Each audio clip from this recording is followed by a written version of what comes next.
الحمد لله وكفى وسلام على عباده الذين اصطفى خصوصا على أفضلهم وخاتم النبيين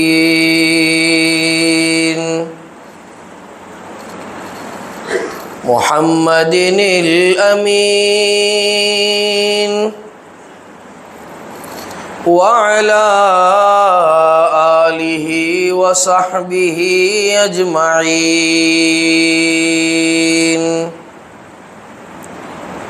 أما بعد فأعوذ بالله من الشيطان الرجيم بسم الله الرحمن الرحيم يا أيها الذين آمنوا توبوا إلى الله توبة نصوحا صدق الله العظيم عن النبي صلى الله عليه وسلم أنه قال إن الله يرفع بهذا الكتاب أقواما صدق رسوله النبي الأمي الكريم اللهم صل على سيدنا محمد وعلى آل سيدنا محمد وبارك وسلم.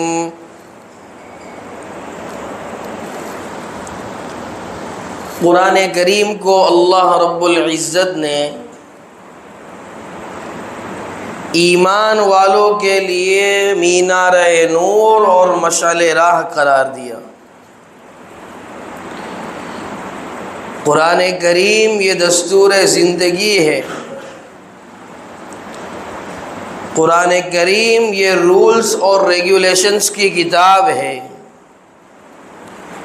کہ جب ایمان کے دائرے میں انسان داخل ہو جاتا ہے تو کون سے قوانین پر عمل پیرا ہونا اس کے لیے ضروری ہوتا ہے، اس کی کتاب ہے.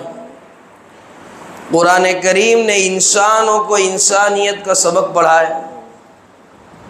جیسا ہم دنیا میں دیکھتے ہیں، ہم اپنے بچے کو لے کر مدرسے میں چلے گئے تو وہاں ایک داخلہ فارم دیتے ہم کو اور کہتے یہ ہمارے مدرسے کے قوانین ہیں، اگر اس کے اوپر عمل کر سکو گے تب جا کے داخلہ دیا جائے.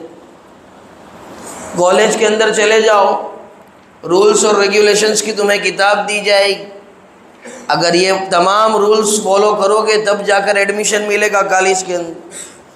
گاڑی چلا رہے، ٹرافک کے رولز سے، ٹرافک کے قوانین، اگر رولز کو فالو کرو گے تب جا کر داروغہ ہم پر رحم کرے گا، ہمیں جانے دے گا، ورنہ زہی کی طرح مسلط ہو جائے گا. تو اسی طرح سے کلام اللہ یہ ایمان والے کے لیے اور اللہ کی اطاعت کے لیے اور سرکار کی فرما برداری کے لیے قانون کی اور رولز اور ریگولیشنز کی کتاب. بہرحال جو آیت کریمہ آپ حضرات کے سامنے پڑھی گئی اور جو حدیث پاک عرض کی گئی، اللہ رب العزت آیت کریمہ کے اندر ایمان والوں کو ایک اہم سبق پڑھا رہے ہیں. اللہ رب العزت نے فرمایا، سورہ تحریم کی آیت آپ حضرات کے سامنے پڑھی، یا ایھا الذین آمنوا، اے ایمان والو، توبوا الی اللہ توبۃ نصوحا، اللہ سے پختہ توبہ کا ارادہ کرو اور آئندہ گناہ نہ کرنے کا عزم مصمم کرو. اللہ سے توبہ کا ارادہ نہیں کرنا ہے. کون سی توبہ فرما رہے اللہ رب العزت؟ توبۃ نصوحا. نصوح کے معنی کیا ہو؟ ایسی توبہ کریں کہ جو ماضی میں گناہ ہوئے ہیں اس پر ندامت ہو، شرمندگی ہو، پشیمانی ہو اور اللہ کے حضور جو ندامت کے آنسو بہائے گئے اور آئندہ گناہ نہ کرنے کا عزم مصمم ہو، پختہ ارادہ ہو، اس کو کہتے ہیں نصوح۔ توبۃ نصوحہ کا معنی ہی۔ تو اس کے نتیجے میں کیا ہوگا؟ جب ہم اللہ سے توبہ کر لیں گے ہمارے گناہوں کے عوض، تو نتیجتاً اللہ رب العزت ہمارے گناہوں کو ہم سے ہٹا دیں گے، گناہوں سے صرف نظر کرتے ہوئے ایسی جنت میں داخل کریں گے کہ جس کے نیچے سے نہریں جاری ہوں گی۔ عسیٰ ربکم ان یکفر عنکم سیئاتکم ویدخلکم جنات تجری من تحتها الانہار۔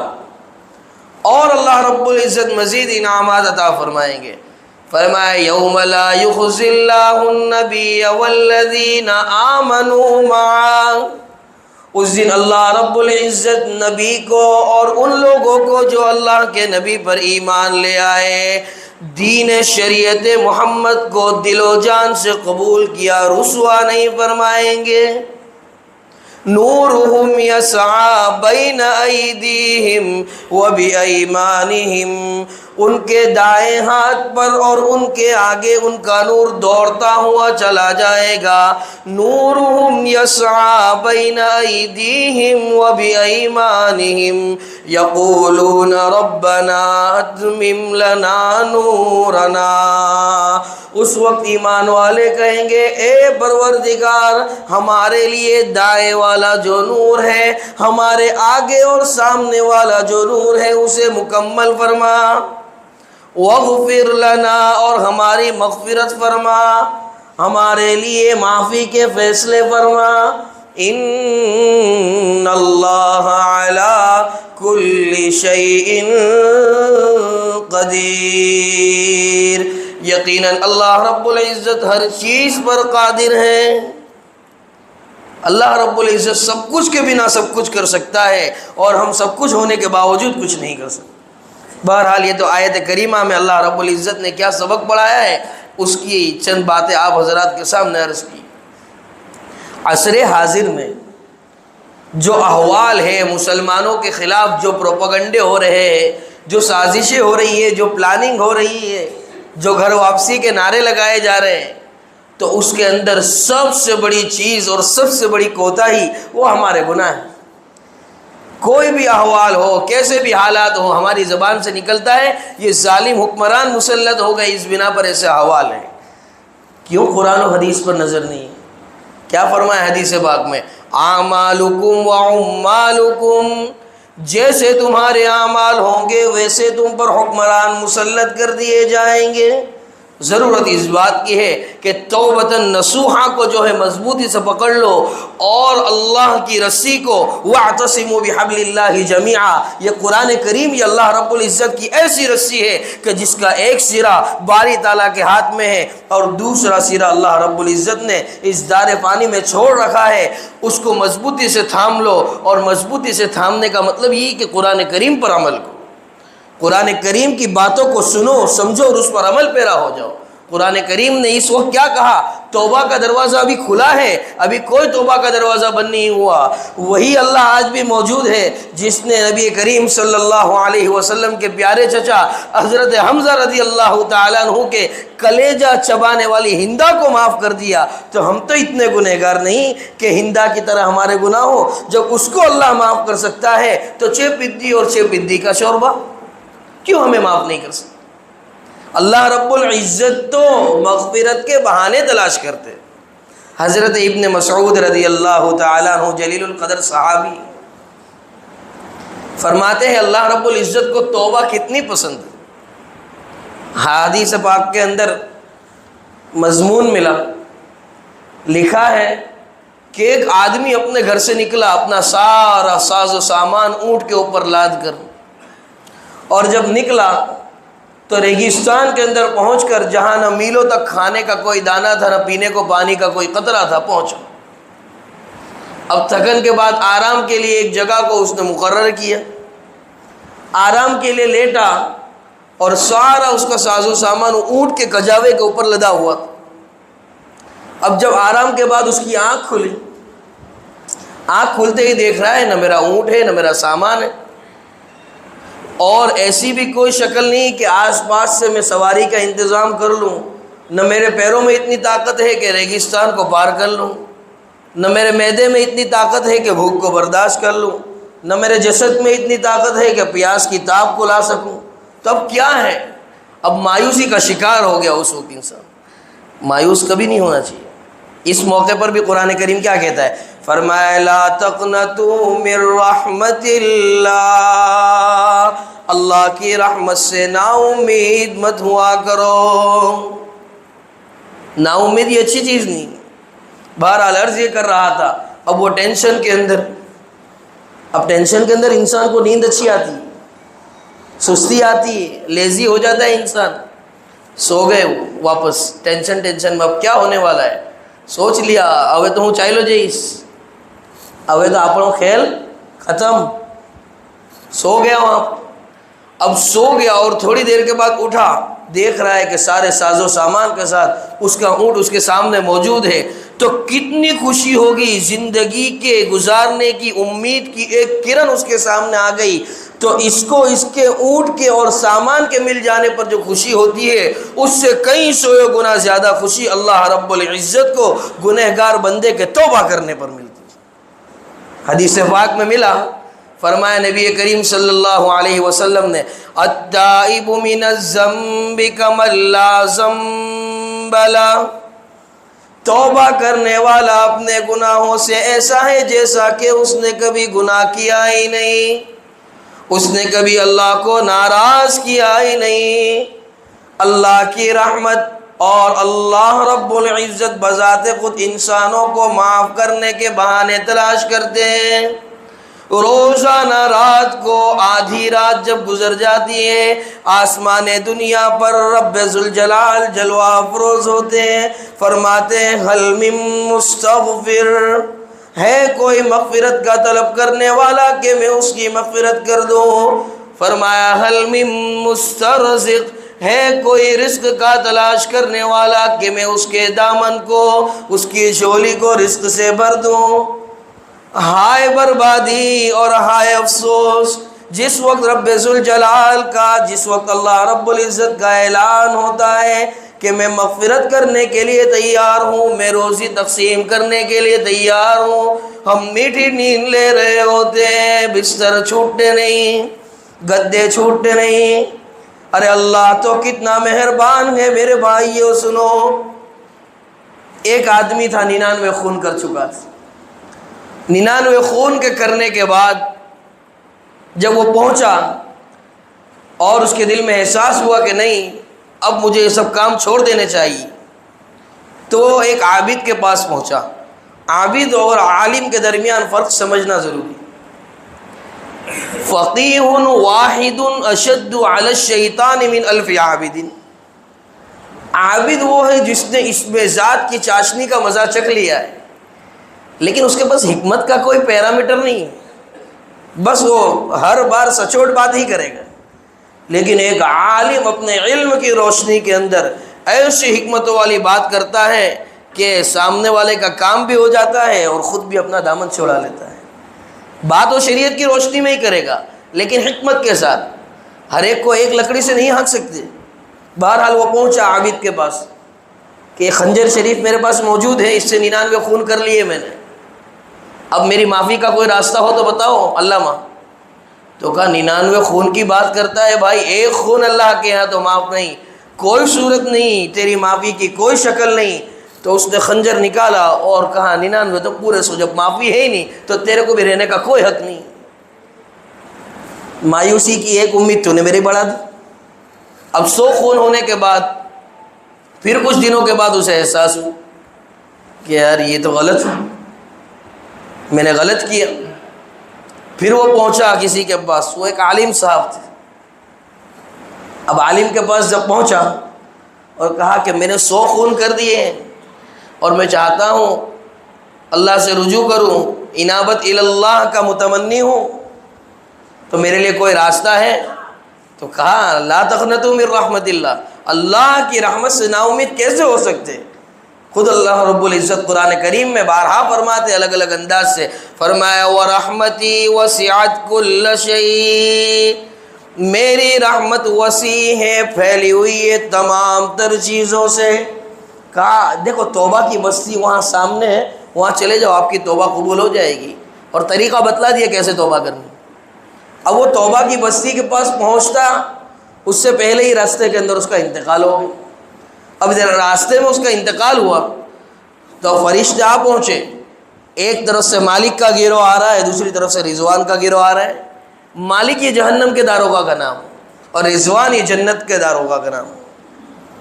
تو جنت کا جو رضوان ہے اس کا گروہ آ گیا، کہا اس کو ہمارے حوالے کر دو. کہا کیوں؟ توبہ کرنے جا رہا تھا. تو مالک کے سب جو پارٹنر تھے اور اس کے جو ساتھی تھے فرشتے، وہ کہتے نہیں اس کو ہمارے حوالے کر دو. تو کہا کیوں بھائی؟ ابھی توبہ کرنے جا رہا تھا، کی کہاں تھی؟ اب یہاں جو ہے فرشتوں کے اندر ایک جنگ عظیم برپا ہو گئی. تو اتنے میں اللہ رب العزت نے فیصلہ فرمایا کہ دیکھیے کہ اس کا راستہ جو تھا توبہ کی بستی کی طرف، تو یہ قریب توبہ کی بستی سے ہے، یعنی ہماری توبہ سے زیادہ قریب ہے، یا اس بستی سے زیادہ قریب ہے جہاں اس نے جرائم کیے. تو جب دیکھا اس سے پہلے ہی اللہ رب العزت نے وہ جو سوخون کرنے والا تھا اس کے سینے کو توبہ کی بستی کی طرف پلٹا دیا. تو اللہ رب العزت اگر اس کے سینے کو نہ پلٹاتے اور اس کے سینے کو توبہ کی بستی کی طرف نہ کرتے تو شاید اس کی مغفرت نہیں ہوتی. تو اللہ رب العزت تو بہانہ تلاش کرتے. اللہ تو دیکھ رہے کہ یہ تو توبہ کرنے آ رہا تھا نا، لیکن کیا کرے، وقت اجل کسی کا ساتھ دیتا نہیں اور گیا وقت پھر ہاتھ آتا نہیں. کل نفس ذائقۃ الموت، ہر نفس کو موت کا مزہ چکھنا ہے. موت سے پہلے اللہ سے توبہ دلہ کر لو، معافی تلافی کر لو. حقوق اللہ جو ضائع ہوئے ہیں اپنے مسلوں کو آنسوؤں سے تر کر کے اپنے کریم اور مہربان رب کو منا لو. اس لیے کہ اللہ رب العزت نے بار بار قرآن کے اندر بیان فرمایا ان اللہ غفور الرحیم. اللہ رب العزت تو بہت معاف کرنے والے ہیں، بخشنے والے ہیں، بڑے مہربان ہیں. ان اللہ تواب الرحیم، اللہ توبہ کو زیادہ پسند کرنے والے ہیں. شاعر بڑی اچھی بات کہتا ہے، ہم تو مائل بکرم ہیں کوئی سائل ہی نہیں، اور راہ دکھلائے کسے کوئی رہ روے منزل ہی نہیں. اللہ تو معاف کرنے کے لیے تیار ہے، لیکن ہائے افسوس بندہ معافی مانگنے کے لیے تیار نہیں. اور ہم کہتے بھی ہیں کہ وہاں میں تو بہت معافی مانگتا ہوں، بہت دعا کرتا ہوں، دعا قبولت نہیں ہوتی ہے. تو ہمیں مانگنا بھی کہاں آتا ہے؟ ہمیں اللہ سے مانگنا بھی کہاں آتا ہے؟ یہ تو دربار کو پکڑ لینا پڑتا ہے. حدیث پاک میں لکھا ہے کہ بندہ جب ایک بالشت اللہ کی طرف جاتا ہے تو اللہ ایک ہاتھ اس کی طرف آتا ہے. بندہ جب چل کر اللہ کی طرف جاتا ہے اللہ دوڑ کر اس کا استقبال کرتا ہے. تو پھر وہ اللہ کیوں ہماری نہیں سنے گا؟ وہ اللہ کیوں ہماری مغفرت نہیں کرے گا؟ اس کی سب سے بڑی وجہ ہے کہ توبہ کرنے کا طریقہ ہی ہمارے پاس نہیں. اڑ جانے کا اللہ رب العزت کے دربار پہ طریقہ ہی ہمارے پاس نہیں ہے. واقعہ سن، ایک دربار تھا بادشاہ کا، اس دربار کے اندر ایک انسان کا خون ہو گیا. اب جب خون ہوا تو خون ہونے کے بعد اب خونی تلاش کر رہے ہیں، مل نہیں رہا ہے. تو دو آدمیوں کے اوپر شک ہو گیا، ان دونوں کو قید کر لیا. ان میں ایک ظالم تھا، دوسرا مظلوم تھا. رات میں قید خانے میں دونوں کو ڈال دیا اور بادشاہ نے فیصلہ سنایا کہ دوسرے دن ان دونوں میں سے فیصلہ کر دیا جائے گا. ایک باعزت بری ہو جائے گا اور دوسرے کو سولی دے دی جائے گی، سولی پر چڑھا دیا جائے گا. رات میں دونوں دعا کر رہے ہیں، بارگاہ عزدی میں سجدہ ریز. جو ظالم تھا کہہ رہا ہے اللہ میں اقراری مجرم ہوں، میں مانتا ہوں میں نے مرڈر کیا ہے، خون کیا ہے، میں ظالم ہوں، لیکن اللہ فضل کا معاملہ فرما. اور جو دوسرا مظلوم ہے وہ دعا کر رہا ہے اللہ تو تو جانتا ہے میں مظلوم ہوں، تجھ سے بس یہی درخواست ہے اللہ عدل کا معاملہ فرما.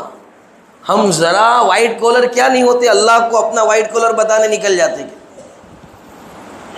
تو ایک جو ظالم تھا اس نے کہا فضل کا معاملہ فرما، اور دوسرا جو مظلوم تھا اس نے کہا عدل کا معاملہ فرما۔ دوسرے دن بادشاہ وقت نے فیصلہ سنایا ظالم کے حق میں کہ اس کو باعزت بری کر دیا جائے، اور جو مظلوم تھا کہا اس کو سولی پر چڑھا دیا جائے، یہی حقیقتاً مجرم۔ اللہ کے دربار میں دونوں حاضر ہو۔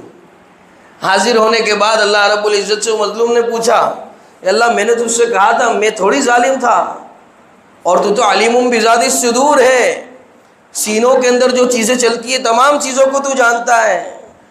تو نے تو کہا تھا قرآن کے اندر وَلَقَدْ خَلَقْنَا الْإِنسَانَ وَنَعْلَمُ مَا تُوَسْوِسُ بِهِ نَفْسُهُ وَنَحْنُ أَقْرَبُ إِلَيْهِ مِنْ حَبْلِ الْوَرِيدِ۔ ہم نے انسان کو پیدا کیا اور ہم انسان کی نس نس سے واقف ہیں، یہاں تک کہ ہم انسان کی شہرک سے بھی زیادہ قریب ہیں۔ تو کیوں میرے خلاف فیصلہ سنایا گیا جبکہ میں مظلوم تھا؟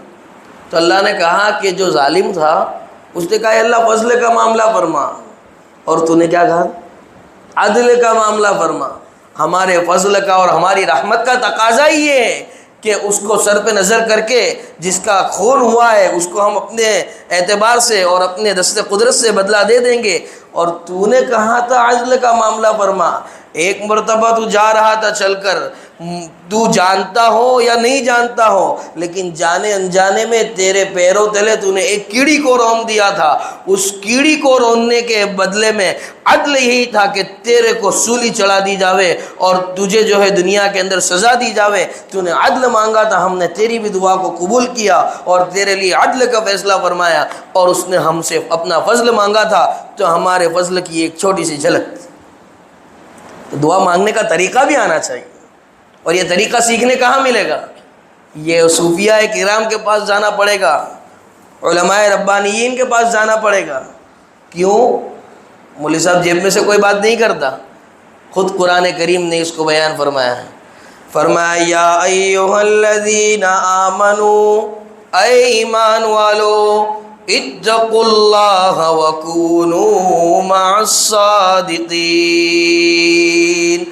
تقوی اختیار کرو اور سچوں کی صحبت میں رہو۔ سچوں سے مراد یہاں اللہ والے، مفسرین نے لکھا کونوا مع الصادقین، صادقین ای ہم المفلحون و ای ہم المتقون۔ صادقین سے مراد کامیاب لوگ ہیں اور متقی لوگ ہیں۔ البتہ علامہ آلوسی نے لکھا الصادقین فی الاقوال والصادقین فی الاعمال والصادقین فی الاحوال، کہ وہ اپنے اعمال میں، اپنے اقوال میں، اپنے احوال میں، اپنی جلوت میں، اپنی خلوت میں یکساں ہوں، ایسے لوگ یہاں پر مراد۔ یہ اللہ رب العزت کی منشا ہے۔ اور توبہ کا دروازہ پکڑ کر کیسے اڑا جاتا ہے؟ حضرت شیخ یونس صاحب جون پوری رحمۃ اللہ علیہ واقعہ سناتے ہیں اپنے طلباء کو دوران درس۔ فرماتے ایک شیخ تھے، دربار لگا تھا شیخ کا، مریدین آئے ہوئے تھے، اور روزانہ رات میں وہ شیخ دعا کرتے اللہ میری توبہ، اللہ معاف فرما دے، مغفرت فرما دے۔ روزانہ غیب سے آواز آتی کوئی مغفرت نہیں، کوئی معافی نہیں مل سکتی تمہیں۔ لیکن پھر بھی ان کا وہی معمول تھا۔ ایک رات ایک مرید نے دیکھ لیا کہ روزانہ شیخ توبہ کرتے ہیں، معافی مانگتے ہیں، لیکن ان کا کوئی اینڈ آتا ہی نہیں، ان کا کوئی نتیجہ آتا ہی نہیں۔ تو ایک دن شیخ سے کہا، معافی مانگ رہے تھے تبھی، روزانہ آپ معافی مانگتے ہو یا اللہ میری توبہ، یا اللہ میری توبہ، یا اللہ مغفرت کے فیصلے فرما، اور آپ معافی مانگتے ہی رہتے ہو، آپ کی توبہ قبول ہوتی نہیں۔ تو اس وقت شیخ نے زار و قطار آنسو جاری تھے آنکھوں سے، کہا بتا اس دربار کے علاوہ دوسرا بھی کوئی دربار ہے جہاں جا کر میں بھیک مانگوں؟ بتا اس در کے علاوہ دوسرا بھی کوئی در ہے جہاں سے میری مغفرت کا پروانہ شائع ہو سکتا ہے؟ بس اس لمحے کا انتظار تھا۔ اللہ کی رحمت جوش میں آئی تو کہا آج تو مردود نہیں، آج تو مقبول ہے، آجا میرے بندے، آج تیری توبہ کو ہم قبول کرتے۔ بس اللہ یہی تو چاہتے ہیں، اللہ امتحان بھی لیتے ہیں کبھی۔ احسب الناس ان يتركوا ان يقولوا آمنا وهم لا يفتنون، کیا گمان کیا ہے ان لوگوں نے جنہوں نے کہا آمنا، ہم ایمان لے آئے دل و جان سے اللہ پر اور اس کے رسول پر، اللہ کو ایک مانتے، زبان سے اور دل سے گواہی دیتے سوائے اللہ کے کوئی معبود نہیں، اور تاجدار مدینہ محمد الرسول اللہ صلی اللہ علیہ وسلم اللہ کے بندے اور اس کے رسول ہیں۔ وَهُمْ لَا يُفْتَنُونَ، یہ کہنے کے بعد وہ گمان کرتے ہیں کہ انہیں آزمایا نہیں جائے گا۔ یہ تو عادت اللہ ہے آزمانا۔ کہیں تو ابراہیم کو کہا کہ نمرود کی آگ میں چلے جاؤ، تو کیا جلانا مقصود تھا؟ نہیں، آزمایا جا رہا تھا۔ اور جب اللہ کی بات مانی تو اللہ نے قرآن کریم میں ان کی تعریف بیان فرمائی، فرمائے وَإِبْرَاهِيمَ الَّذِي وَفَّى، اور ابراہیم نے وفاداری کی۔ اللہ اپنے کلام کے اندر اور اتنی بابرکت کتاب کے اندر کسی کی وفاداری کی گواہی دے دے تو اس سے بڑی بات اور کیا ہو سکتی ہے؟ نیز اللہ رب العزت نے قرآن کریم میں بیان فرمایا، ہم آزماتے ہیں تو یاد رکھو ہم ایسے ہی نہیں چھوڑ دیتے، پس پردہ ہمارا امداد کا ہاتھ اور ہماری نصرت کا ہاتھ تم لوگوں کے اوپر ہوتا ہے۔ جب تم ہم سے توبہ کرتے ہو، مغفرت طلب کرتے ہو، معافی مانگتے ہو، ہماری اطاعت کرتے ہو، اس کے باوجود جو تم پر احوال ہے تو پس پردہ ہمارا امداد کا اور نصرت کا ہاتھ وہ تم پر ہوتا ہے۔ جب نمرود کی آگ میں کود جانے کو کہا حضرت ابراہیم کو تو ایسے ہی نہیں کہا، پیچھے سے اللہ رب العزت آگ کو حکم فرما رہے، قُلْنَا يَا نَارُ كُونِي بَرْدًا وَسَلَامًا عَلَىٰ إِبْرَاهِيمَ، ہم نے کہا اے آگ تو ٹھنڈی ہو جا، سلامتی والی ہو جا، گلے گلزار ہو جا ہمارے ابراہیم پر۔ تو یہ اللہ رب العزت کی ذات ہے۔ اللہ رب العزت کی ذات بہت لطیف ہے۔ اللہ رب العزت تو چاہتے ہی ہے کہ ہماری معافی کو قبول کرے، مغفرت کرے، ہمارے لیے اچھے فیصلے فرماوے۔ اب یہ توبہ کے متعلق کچھ بات ہوئی۔ اب اس کے بعد دو قسم کی سوچ رکھنے والے گروہ ہیں کہ ایک تو وہ ہے جو کہتے ہیں نہیں ہم اقراری مجرم ہیں، اللہ ہمیں معاف فرما دے، ہم توبہ کرتے ہیں، اور دوسرا گروہ لومڑی بازوں کا ہے جو کیا سوچتے ہیں، جو ہوگا دیکھی جائے گی۔ کبھی مسجد کے امام صاحب نے کہہ دیا بابا یہ کرتے ہو صحیح نہیں ہے، یہ گناہ ہے، یہ اللہ کو ناراض کرنے والا کام ہے، جو ہوگا دیکھی جائے گی، میں سمجھ لوں گا اپنا معاملہ اللہ کے ساتھ۔ تو اللہ رب العزت کیا کہتے ہیں قرآن کریم کے اندر، وَيْلٌ لِّلْمُطَفِّفِينَ، ہلاکت ہو ایسے لومڑی بازوں کے لیے، ایسی بد کلامی کرنے والوں کے لیے۔ کیوں ایسی باتیں کرتے؟ دنیا کے اندر دیکھا ہوتا ہے نا، ایک فلور انلیگل چڑھا دیا، جو ہوگا دیکھی جائے گی، آفیسر آئے ٹیبل کے نیچے سے گھوس دے دی، 2 لاکھ کی رشوت دے دی، ختم۔ تو لگتا ہے قیامت کے اندر اور میدان محشر میں بھی یہی ہوگا ان لوگوں۔ ایسا نہیں، یہ لوگ کب پچھتائیں گے، اور قرآن کریم پر ان لوگوں کی نظر نہیں ہے۔ قرآن کیا کہتا ہے، فَمَن يَعْمَلْ مِثْقَالَ ذَرَّةٍ خَيْرًا يَرَهُ وَمَن يَعْمَلْ مِثْقَالَ ذَرَّةٍ شَرًّا يَرَهُ، ذرہ برابر اگر اللہ رب العزت کو ناراض کرنے والا کوئی کام کیا، اللہ پکڑنے والے اور اللہ دیکھ رہے، اور ذرہ برابر اگر کوئی خیر کا کام کر لیا، اللہ کو راضی کر لیا، تو اللہ اس کو بھی دیکھ رہے اور اپنی شائن شان بدلہ عطا فرمانے کے لیے تیار ہے۔ اللہ کتنا رحیم ہے۔ ارے قرآن پر دوستو نظر تو کرو، اللہ کو توبہ اور اچھے اعمال کتنے پسند ہے۔ فرمایا من جاء بالحسنۃ فلہ عشر امثالھا، جو کوئی ایک نیکی کرتا ہے، ایک اچھا کام کرتا ہے، اللہ 10 گنا اس کو عطا فرماتے ہیں۔ ومن جاء بالسیئۃ فلا یجزی الا مثلھا وہم لا یظلمون، اور کوئی گناہ کرتا ہے اللہ اضافہ نہیں فرماتے، چھوٹے چھوٹے نیک کاموں سے اس کی مغفرت کر دیتے ہیں، اور اگر کوئی بڑا گناہ ہے تو فلا یجزی الا مثلھا، تو اس کو سزا نہیں دیتے مگر اس کے گناہ کی مانند۔ یہ ہے اللہ رب العزت کی ذات۔